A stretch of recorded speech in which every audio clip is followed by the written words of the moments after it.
m'appelle Laurent Piombo. Je suis le responsable technique des jeunes et des féminines de l'AS Cannes Football.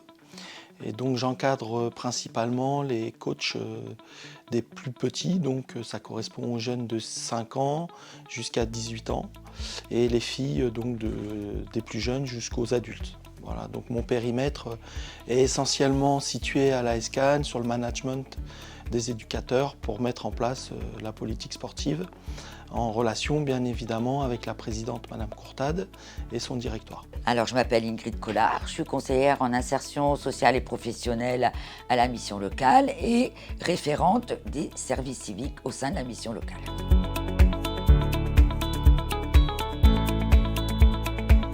On a connu la mission locale parce qu'elle développe des processus et en particulier le service civique pour mettre en œuvre des actions, des missions au club sur des thèmes qui nous tiennent à cœur et qui sont communs. Voilà, par exemple, comment manger, quels produits manger. On a des sujets sur l'aide aux devoirs, on a des sujets sur la thématique des Jeux Olympiques, qui aujourd'hui est d'actualité. Voilà, et donc comme on avait des missions communes, à l'aide des jeunes du club qui sont sollicités, on a pu mettre en place différentes actions.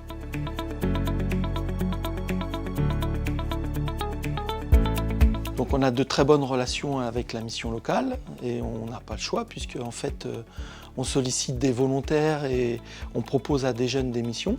Donc on leur présente les missions, on est là au quotidien pour les aider et pour aussi les former. Parce qu'au-delà de la mission qui est mise en place, on a derrière aussi une formation d'éducateurs qui est mise en parallèle au sein du club. La mission locale aussi leur propose des formations de PSC1 et de citoyenneté. Donc on est sur un projet synergique et on a donc de très bonnes relations. Mon interlocutrice, c'est Ingrid Collard, qui travaille aussi avec Nastasia Bellone. Et par le passé, on a eu aussi Nadine Djebali qui est intervenue. Malheureusement aussi Fatia Miloudi qui est décédée entre-temps. Mais voilà, on a des très bonnes relations et pour aider les jeunes, voilà, c'est capital.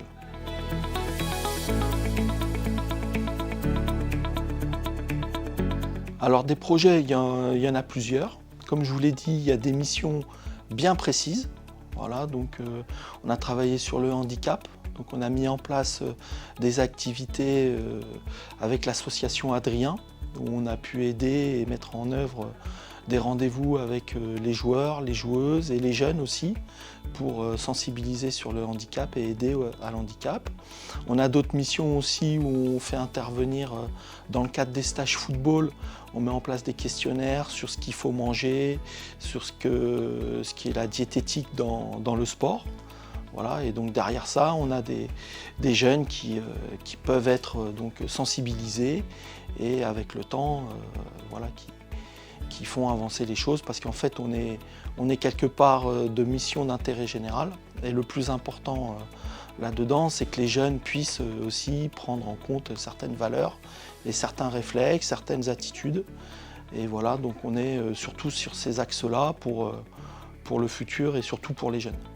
Des exemples de réussite, c'est savoir qu'au début, le jeune ne comprend pas que c'est un acte volontaire. Et quand il est dans la mission, il se rend compte de l'engagement. Il déploie des compétences, parce que tout au long du service volontaire, il y a des compétences qui sont apprises, déployées, qu'il peut mettre ensuite en valeur sur son parcours personnel, sur son CV ou son portfolio, ça dépend de la structure. Et ça, c'est reconnu par les employeurs, le fait d'avoir fait un service volontaire, un engagement volontaire.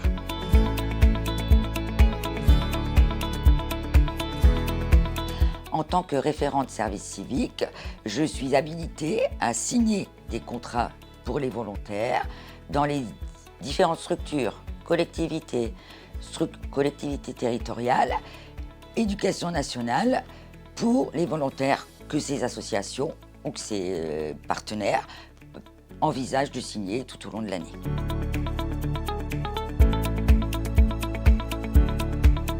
De convaincre quelquefois certaines associations de s'engager à prendre un volontaire. Ils ont l'impression que c'est quelque chose qui, au niveau administratif, va être compliqué. Il faut savoir que la mission locale est plateforme à un agrément national, c'est-à-dire que c'est la mission locale qui engage le jeune en service volontaire, en service civique, et on fait une convention de mise à disposition pour l'association. Donc toute la partie administrative est gérée par la mission locale. Ils n'ont absolument rien à faire, hormis les signatures en fin de contrat et en fin de mise à disposition.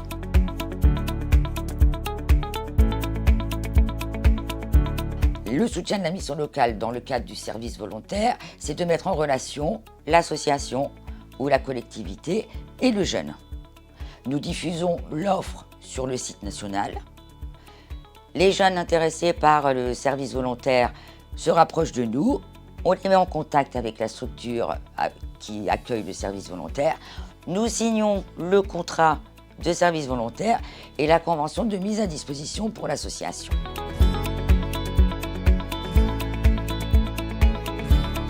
C'est justement ce côté bienveillant. Quand on met un jeune dans une association, on ne le lâche pas. On est là, on veille au bon ordre de sa fonction, au bon ordre de sa mission, au fait qu'il soit bien considéré comme un volontaire et non pas un salarié de l'entreprise. Ça, c'est très important. Et on lui fait passer aussi des formations complémentaires, le PSC1 et la formation civique et citoyenne. Dans ce partenariat, le plus important, c'est de voir derrière le jeune qui évolue, le volontaire, qui prend conscience de certaines choses, qui s'organise, qui devient autonome, et voilà, qui prend aussi conscience que la vie, c'est pas toujours simple, et donc il faut organiser les choses. Donc ça, c'est le plus gratifiant, d'avoir des jeunes volontaires qui évoluent au cours du temps, qui essayent des fois de travailler à côté, voire nous, à notre niveau, à l'ASCAN, de jouer au plus haut niveau possible. Parce qu'il ne faut pas oublier que le club, la priorité quand même, c'est qu'on ait des joueurs et des éducateurs de bon niveau, et de même très haut niveau si on peut. Et puis derrière, comme je viens de le dire, c'est toute l'info qui est donnée au club, aux jeunes, aux tout petits. Voilà, c'est ça qui est plus gratifiant, c'est qu'on fasse avancer sur des sujets importants, la réflexion et les attitudes des gens.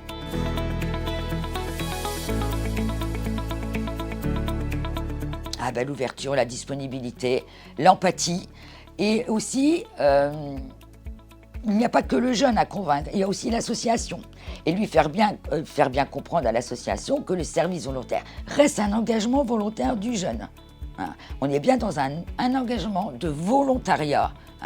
Et ça n'est pas quelque chose qui est rigide dans le temps, qui peut se moduler, qui peut changer. On peut changer aussi quelquefois de mission au sein de la structure tout au long. Quand on a évolué et qu'on voit qu'il y a des compétences acquises, on peut évoluer dans la mission.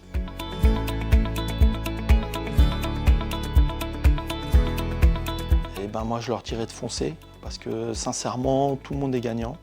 Le jeune, comme on l'a dit, en priorité, et nous aussi, le partenaire, l'association et la mission locale aussi, on met en avant des jeunes, on leur donne des opportunités, et je pense qu'avec le temps, sur les dernières années, tous ceux qui sont passés par le service civique, à aucun, on peut dire, ça a posé des problèmes. Voilà, tous ont bénéficié donc de cette aide, mais aussi de cette expérience qui pour leur vie future, je pense, est extraordinaire, de donner à certaines personnes, d'organiser pour d'autres personnes. Et je pense qu'à l'arrivée, ça leur rend bien. Aux partenaires qu'on leur fait tout, que le contrat, l'engagement, la mise à disposition, les outils nécessaires, tout est fait par la mission locale, puisque nous sommes une plateforme agrémentée par les services de l'État. Et aux jeunes qui sont dans un moment où ils ont un moment de réflexion, un moment de doute, où ils veulent s'orienter vers autre chose, ou découvrir les 10 thématiques qui sont bien différentes et très ouvertes, de venir et qu'ils peuvent s'engager dans le volontariat, et que ce sera toujours un plus dans leur recherche d'emploi ou dans leur recherche de stabilisation à long terme.